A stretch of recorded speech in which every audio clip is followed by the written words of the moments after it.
The topic I will tell you the topic I will tell you nomination వివరించుము తెలుసుకోవడం జరిగింది already nomination న్యాయ సూత్రాల్లో. So ఇక్కడ మనం అబ్జర్వ్ చేసినప్పుడు పాలసీ రుణం మీద పాలసీ బీమా సంస్థకు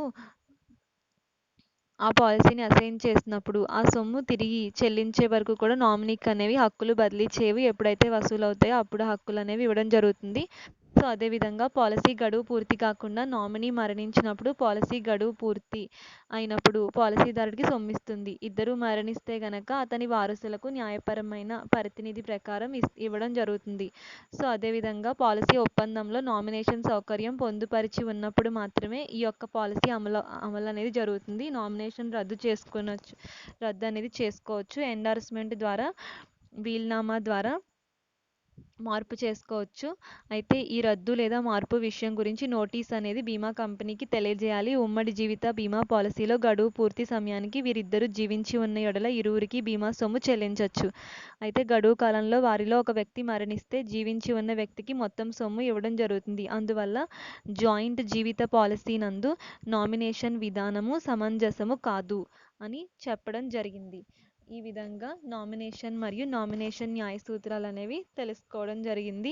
సో అదేవిధంగా ద నెక్స్ట్ టాపిక్ స్వాధీనం విలువ లేదా సరెండర్ విలువ. పాలసీదారుడు స్వచ్ఛందంగా బీమా కాంట్రాక్టుకు ముగింపు కోరడాన్ని పాలసీ స్వాధీనం అంటారు.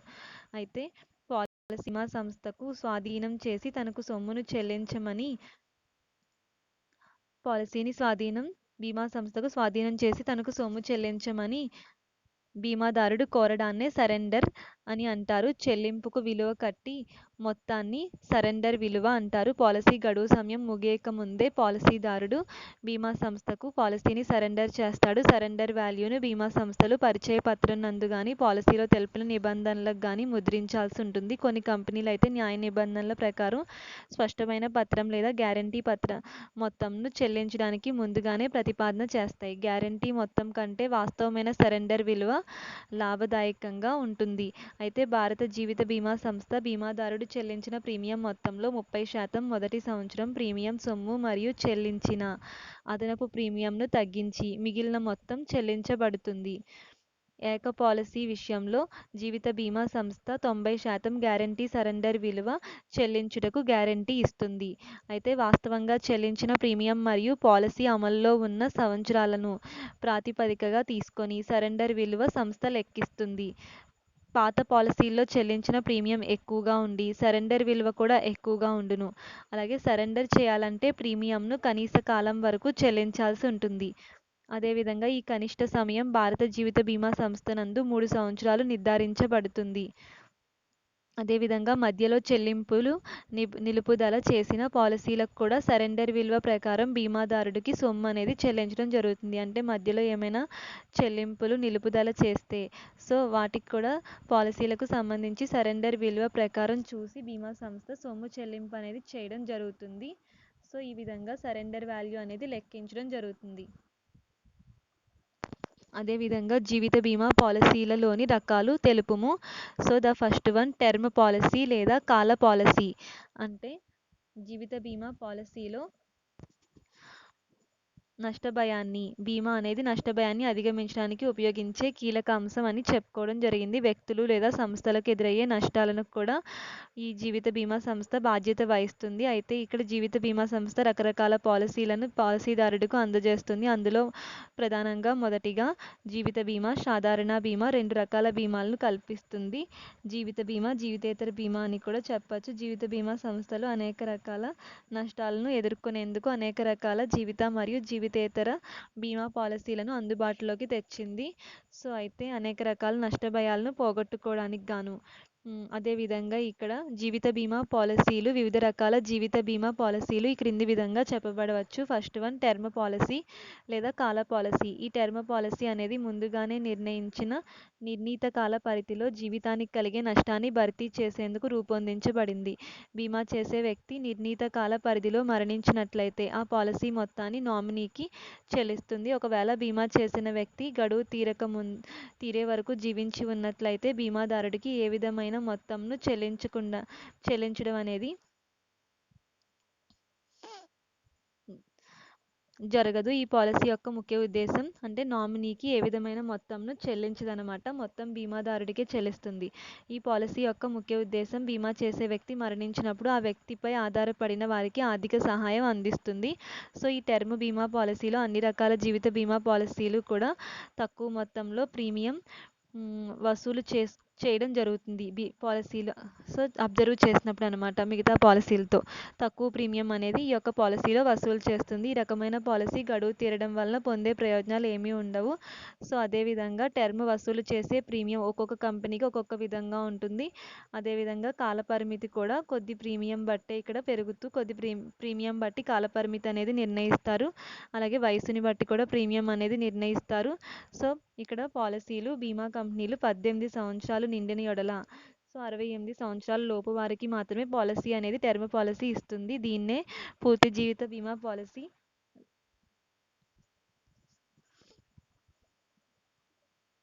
ఈ టర్మ్ పాలసీని కాల పాలసీ అని అంటారు. అయితే పూర్తి జీవిత బీమా పాలసీ అనగా endowment policy. The next policy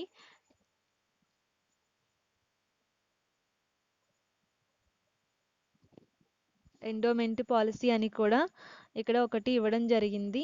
so, endowment policy అనేది రిస్క్ లేదా నష్ట భయం తగ్గించుకోవడానికి మరియు పొదుపు చేయడానికి చాలా ఉపయుక్తంగా ఉంటుంది. బీమా పాలసీ చేసిన వ్యక్తి మరణిస్తే అతని కుటుంబ సభ్యులకు నామినీకి ప్రీమియం చెల్లిస్తుంది. అయితే పాలసీదారుడే జీవించినట్లయితే అతనికే ఇస్తుంది. ఈ క్రింది లక్షణాలు అనేవి ఫాలో అవ్వాల్సి ఉంటుంది.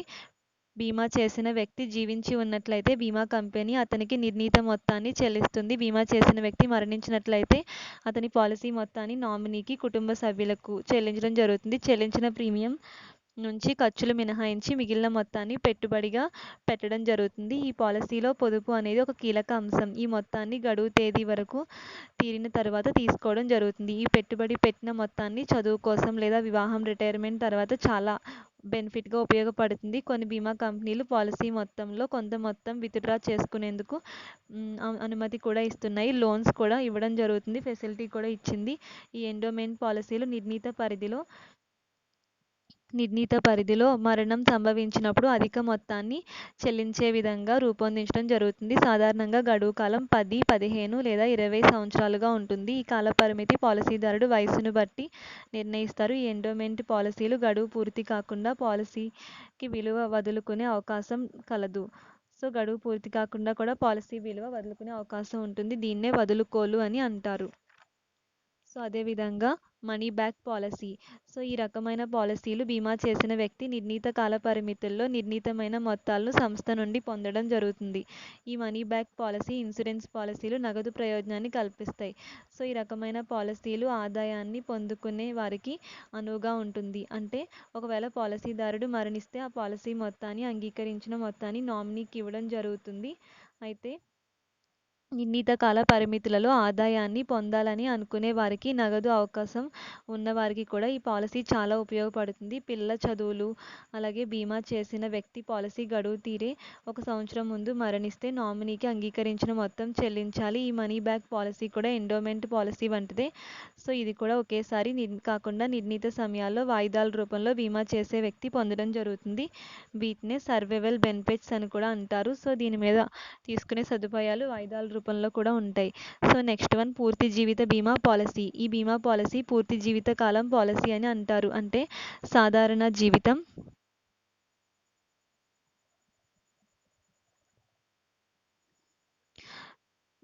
హోల్ లైఫ్ ఇన్సూరెన్స్ పాలసీ లేదా పూర్తి జీవిత బీమా పాలసీ. అంటే సాధారణ జీవిత బీమా పాలసీ అని చెప్పవచ్చు. ఈ రకమైన పాలసీలు చేసిన వ్యక్తి జీవితకాలం మొత్తం ప్రీమియంలను నిర్ణీత సమయాల్లో చెల్లిస్తూ ఉంటాడు. అతడు జీవించి ఉన్నంత కాలం నిర్ణీత సమయాల్లో ప్రీమియం చెల్లిస్తాడు. దానికి బదులుగా మరణించిన తర్వాత ఆ మొత్తాన్ని నామినీకి కానీ వారసులకు కానీ ఇవ్వడం జరుగుతుంది. అలా ఈ కాంట్రాక్ట్ అనేది ఏర్పడుతుంది. టర్మ్ ప్లాన్లో పోలి ఉంటుంది ఇది. సో, ఇందులో నిర్ణీత గడువు కాలం అనేది ఉండదు. ఈ రకమైన పాలసీలో పాలసీ చేసే వ్యక్తి ఎలాంటి ప్రయోజనం పొందడు. ఇతను మరణించిన తర్వాత అతని కుటుంబం ఆ ప్రయోజనం పొందుతుంది. పూర్తి జీవిత పాలసీలో పాలసీ చేసిన వ్యక్తి మరణం లేదా అతని వయసు 120 సంవత్సరాలు నిండిన ఏది ముందు జరిగితే అప్పుడు బీమా సంస్థ ఆ మొత్తాన్ని చెల్లిస్తుంది. అయితే 120 సంవత్సరాలు నిండిన పాలసీదారుడికి ఇచ్చే మొత్తం బీమా యొక్క ముఖ విలువకు సమానంగా ఉంటుంది. అంటే అతను చెల్లించిన ప్రీమియంను లెక్కలోకి తీసుకోరు. సో అదేవిధంగా unit linked insurance policy. So ఇది యూనిట్ లింక్డ్ ఇన్సూరెన్స్ ప్లాన్ వచ్చేసరికి క్లుప్తంగా యుఎల్ఐపిఎస్ అంటారు. ప్రస్తుత కాలంలో ఈ రకమైన పాలసీలు ఎక్కువ విమర్శలకు గురవుతున్నాయి. ఈ పాలసీల్లో పాలసీదారుడు చెల్లించిన ప్రీమియంలను బీమా కంపెనీ వేరొక సంస్థలో పెట్టుబడులు పెడుతుంది. ఆ పెట్టుబడి పెట్టడం వల్ల మార్కెట్లో హెచ్చుతగ్గులు అనేవి వస్తాయి. సో నష్టం వాటిల్లితే ఆ నష్టాన్ని పాలసీదారుడే భరించాలి. సో సాధారణంగా బీమా కంపెనీ పాలసీలపై పెట్టిన ప్రీమియంలను ఒక నిధిగా ఏర్పాటు చేస్తుంది. అయితే ఈక్విటీ కానీ లేదా డిబెంచర్లు కానీ పెట్టుబడి పెడుతుంది. ఈక్విటీలో పెట్టుబడి పెట్టడం లేదా డిబెంచర్లో పెట్టుబడి పెడితే రెండిట్లో పెట్టుబడి అనేది పెట్టడం జరుగుతుంది. బీమాదారుడు నిర్ణయించుకునే అధికారం అనేది సో అది పాలసీదారుడికే ఇచ్చేస్తుంది. పాలసీదారుడు ఈ నిర్ణయాన్ని బీమా మధ్యవర్తుల సలహా మేరకు తీసుకోవడం జరుగుతుంది. సో అదేవిధంగా ఉమ్మడి జీవిత బీమా పాలసీ. జీవిత బీమా అనేది రూపొందించడానికి ప్రాథమిక కారణం ఏమనగా ఆదాయాన్ని ఆర్జించే వ్యక్తి మరణించినప్పుడు అతని కుటుంబానికి ఆర్థిక సహాయం ఇవ్వడం. సో కానీ మారుతున్న కాలానుగుణంగా చూస్తే పనిచేసే భార్యాభర్తలు కలిసి పాలసీ చేయడం జరుగుతుంది. ఈ ఉద్దేశంలో ఉమ్మడి జీవిత బీమా పాలసీ ప్రవేశపెట్టారు. అయితే ఈ రకమైన పాలసీల్లో ఆ పాలసీ పేరుతో పేర్కొనే విధంగానే బీమా చేసే వ్యక్తితో పాటు అతని జీవిత భాగస్వామికి కూడా రక్షణ ఇస్తున్నారు. ఎందుకంటే ఇద్దరు కలిసి ఎగ్జాంపుల్గా చూస్తే అందరూ ఉద్యోగాలు అనేవి చేయడం జరుగుతుంది. ఈ ఉమ్మడి జీవిత బీమా పాలసీ ద్వారా భార్యాభర్తలు ఇరువురు ప్రయోజనాన్ని పొందడం జరుగుతుంది. ఈ పాలసీ భార్యాభర్తలు ఇరువురిలో ఏ ఒక్కరు మరణిస్తే పాలసీ మొత్తం మరొకరికి ఇవ్వడం జరుగుతుంది. ఈ ఉమ్మడి జీవిత బీమా పాలసీ పేర్కొన్న బీమా మొత్తాన్ని కవరేజీని అందజేస్తుంది. ఈ పాలసీ కింద భార్యాభర్తలు ఇరువురిలో ఏ ఒక్కరు మరణించినా బీమా కంపెనీ అంగీకరించిన మొత్తాన్ని చెల్లిస్తుంది. అదేవిధంగా పాలసీ కూడా రద్దవుతుంది.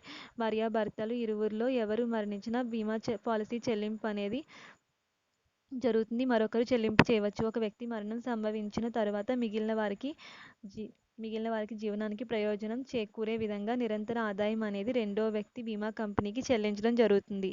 సో పాలసీ ఒప్పందం సమయంలో బీమా సంస్థ బీమాదారుడుకు ప్రయోజనాలను అందిస్తానని అంగీకరించినట్లయితే సో ఆ ప్రకారం ఏంటంటే అదనపు ప్రయోజనాలను కూడా బీమా చేసిన వ్యక్తికి బీమా సంస్థ ఇవ్వడం జరుగుతుంది. ఉమ్మడి జీవిత బీమా పాలసీలు ఏర్పడడానికి ముఖ్య కారణం ప్రస్తుత కాలంలో చిన్న చిన్న కుటుంబాల్లో భార్యాభర్తలు ఇరువురు ఆదాయాన్ని సంపార్జిస్తారు.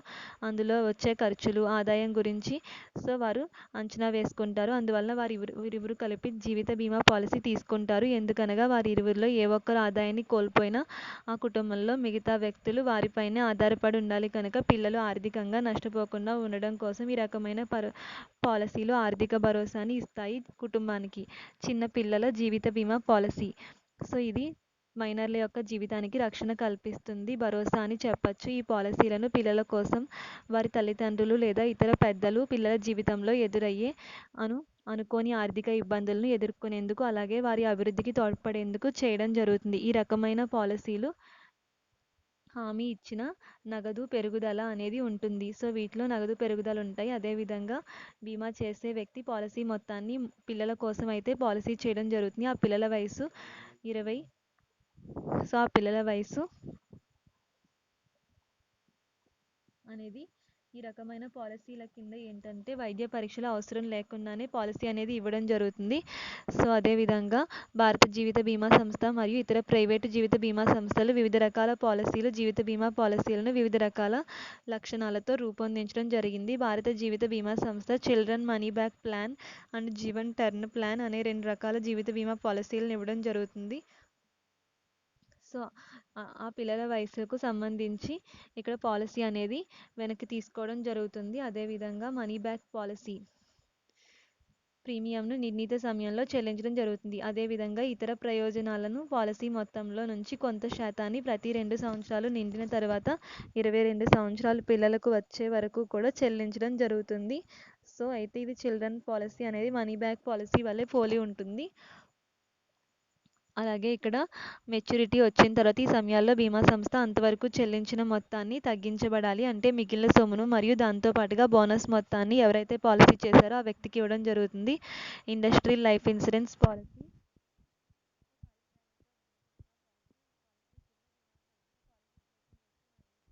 ఒక స్థిరమైన మొత్తాన్ని చెల్లించడం జరుగుతుంది. ఈ పాలసీ యజమానులు తమ సంస్థకు పనిచేసే ఉద్యోగుల కొరకు ఎక్కువగా ఇలాంటి పాలసీలను తీసుకోవడం జరుగుతుంది. అయితే సాధారణంగా ఈ పాలసీల యొక్క ప్రీమియంనకు నెలకు ఒకేసారి చెల్లించడం జరుగుతుంది. బీమా సంస్థ ఈ ప్రీమియం మొత్తాల్ని ప్రతి నెల యజమానుల నుండి వసూలు చేసుకుంటారు. ఈ రకమైన పాలసీలు తక్కువ ఆదాయం కలిగిన వ్యక్తులకు జారీ చేయడం జరుగుతుంది. వివాహిత స్త్రీ బీమా పాలసీ. ఈ రకమైన పాలసీలు వివాహితులైన వ్యక్తి తన జీవితం మీద మరియు అతని భార్య యొక్క ప్రయోజనం నిమిత్తం లేదా అతని పిల్లల కోసం వారిద్దరి రక్షణ కోసం తీసుకుంటారు. సో వివాహిత స్త్రీ ఆస్తి జీవిత బీమా చట్టం 1874 MWPA married women property act section 6 ప్రకారం కర్త చేసిన ఇన్సూరెన్స్ పాలసీపై భార్యకు అతని పిల్లలకు ఈ మొత్తాన్ని వారి యొక్క ఆస్తిగా భావించబడుతుంది. ఈ పాలసీ మీద పాలసీ చేసిన వ్యక్తి రుణదాతకు కూడా ఎలాంటి హక్కు లభించదు. అదేవిధంగా బీమా చేసిన వ్యక్తి తల్లిదండ్రులకు కూడా ఏ విధమైన ప్రయోజనాలు కూడా ఈ పాలసీపై ఉండవు.